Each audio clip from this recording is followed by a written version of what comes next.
이 병에 걸리지 않고 장수를 누리게 도와주는 이 도교의 양생술에 따르면 이 젊은 남자를 가까이 두고 성생활을 하면 젊음을 회복할 수 있다고 당시에 믿었던 거예요. 근데 고종의 후궁들은 막 다 쫓아냈잖아요. 그러니까요. 내로남불이네. 그래, 그렇지 뭐.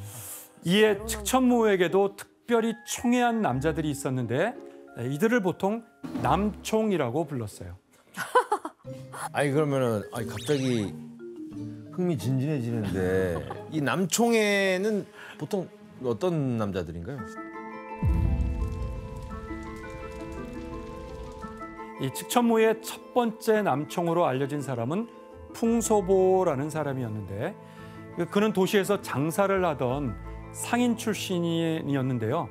몸이 아주 단단하고 건장했다고 알려져 있어요. 그가 너무 마음에 들은 나머지 그 사람의 신분을 세탁하기 위해서 이름을 설회의라는 새로운 이름을 내리고 나중에는 대장군이라는 관직까지 내려주게 된 거죠. 그는 측천무의 침소를 드나들면서 큰 총애를 받았다고 해요. 이후에도 측천무의 남총 사람은 식을 줄 모르고 계속됐는데 가장 아꼈던 사람들은 측천무 나이 73살이 되던 해에 만난 장씨성의 형제들이었어요. 와. 이들은 당시 20대의 젊은 나이에 얼굴이 연꽃처럼 아름다운 데다 20대 제주도 70세 빼어나게 뛰어났다. 50살 차이. 그리고 아주 제주도 빼어나게 뛰어났다고 그래요. 또 피리와 비파를 신들린 듯이 연주하고 아주 춤 솜씨까지 혼을 쏙 빼놓을 정도로 뛰어났다고 하는 거예요. 측천무는 이들을 남총으로 삼아서 이들에게 여러 벼슬도 내리고 침실 수발을 들도록 했어요. 그리고 여기에 그치지 않고 잘생긴 남자들을 모으는 전문 관청까지 만들었다고 그래요. 네? 이 관청을 공학감이라고 해요. 이 장씨 형제 중에서 형을 수장으로 임명해서 각지에서 미소년들을 선발하도록 했던 거죠. 대놓고 했네요. 자, 이 소식을 들은 천하의 남자들의 반응은 어땠을까요? 우리도 가서 출세해볼까? 출세를 위해서 달려가죠. 그렇겠죠. 이 남자들은 측천무에 눈에 들기 위해서 관청에 서로 들어오고 싶어 했고 와. 또 이를 위해서 자신이 얼마나 남자다운지 혹은 미모가 뛰어난지를 과시했다고 해요. 당시 사람들이 측천무의 이런 행동에 대해서 비난하지 않았어요? 뭐 풍문에 의하면 하룻밤을 함께 보낸 남자가 3,000명이네, 뭐 3,000남총이라는 이런 이야기들이 떠돌고 있긴 하고, 근데 사실 생각해보면 당나라 그 당시에 남자 황제들은 후궁이 일단 120몇 명 이렇게 거느리고 있고, 심지어 현종 때는 궁녀만 4만 명이었다고 해요. 근데 단지 무측천이 여성이라는 이유로 어떻게 보면은 비난을 하는 거죠. 왕일 씨, 근데 양생술이라는 게 정말 효과가 있는 거예요?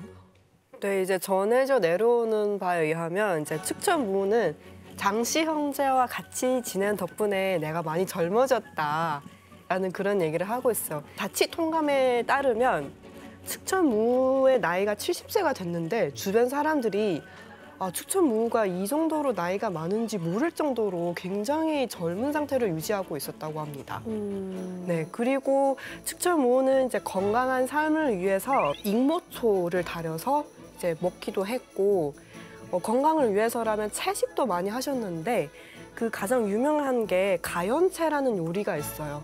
이제 무를 진짜 국수처럼 얇게 썰어가지고 만든 음식인데, 네, 그거를 많이 드셨다고 해요. 무채네요, 무채. 네, 맞아요. 네. 무채 맛있지. 갈비찜이랑 먹으면 얼마나 맛있는데. 근데 갈비찜을 안 먹고 무채만 먹었대요. 아, 그럴 수도 있어요. 그런데 측천무가 남총에 빠질수록 이 탄탄했던 측천무에 대한 지지에는 점차 균열이 생기기 시작했어요. 그치. 이 총애를 받던 장씨 형제들이 측천무의 권세를 등에 업고 이제 정치에 개입하기 시작한 거예요. 이 자치통감 기록에 따르면 측천무가 나이가 들면서 이 정사를 두 형제에게 완전히 맡겼다고 해요. 왜? 결국 이 남총 문제는 측천무를 위협하는 도구로 작용하게 된 거죠.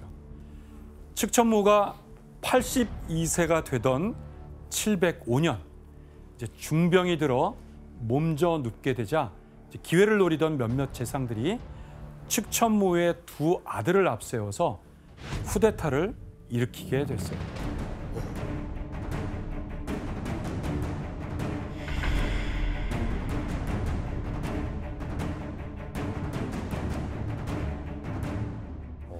이때 쿠데타의 명분으로 삼았던 게 바로 간악한 장씨 형제가 반역을 일으켜서 그걸 진압한다라는 게 명분이었어요. 이 쿠데타 세력은 장씨 형제의 목을 베서 시신을 내다건 뒤에 당당히 측천무의 처소를 찾아갔습니다. 그리고 황희를 빨리 아들들에게 물려주라고 요구하는 거죠. 당연하죠. 과연 일평생 권력을 쫓던 이 측천무는 이 요구를 따랐을까요? 안 따릅니다. 어땠을까요? 안 따라요? 안 따라요. 어떻게 해야 될까? 안 따르면 죽는데 어떡해요? 어차피 곧 측천무는 이미 손을 쓰기엔 늦었다고 판단하고 자기 손으로 황제에서 폐위시켰던 셋째 아들 이철에게 황희를 물려주게 됩니다. 야, 또 그렇지. 거기선 좋네. 불러줘야지. 그러자 황제가 된 이철은 나라의 이름을 다시 당나라로 아, 바뀌어요? 바꿔버리며 그렇구나. 중국 역사 속 유일하게 여왕제가 다스렸던 이 주나라는 이제 역사 속으로 사라지게 된 거죠.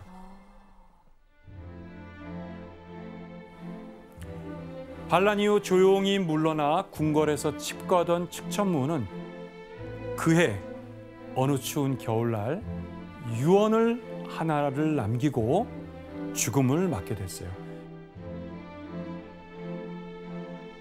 나를 황제라 칭하지 말고 측천 대성황후로 부르라. 왕황후 소숙비 두 집안과 화를 입은 사람들의 성씨와 관직을 복권하라.